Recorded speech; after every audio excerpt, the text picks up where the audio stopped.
রাকাতের রুকুতে সুবহান রাব্বিয়াল আযীম, সুবহান রাব্বিয়াল আযীম, সুবহান রাব্বিয়াল আযীম।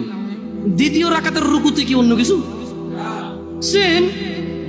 আসলে কি প্রথম রাকাতে যেটা পড়ছি ওটাই, যদি 3 নম্বর রাকাত থাকে আল্লাহ 3 নম্বর রাকাতের রুকুতে সেম, ভিন্ন কিছু না? তো খুব কঠিন কিছু মনে হচ্ছে না, ঠিক না? একটা মুখস্থ করতে পারলেই হলো। আচ্ছা, চতুর্থ রাকাতের রুকুতে কি করবো? সেম। আরে না, এখানে অনেকে সালাত আদায় করে না, বলে যে কঠিন, আমি সালাত করতে জানি না। ইয়া বেতাকাবাসী, মাররা সাহেল, একদম সহজ, ওয়াল্লাহি একদম সহজ। এই প্রথম রাকাতের রুকুতে সুবহান রাব্বিয়াল আযীম, সুবহান রাব্বিয়াল আযীম, সুবহান রাব্বিয়াল আযীম।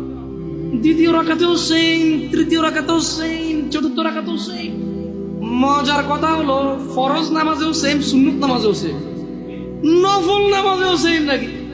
ইয়া আল্লাহ আল্লাহ আল্লাহ আল্লাহ, লা ইলাহা ইল্লাল্লাহ, লা ইলাহা। ঈদের নামাজও সেম।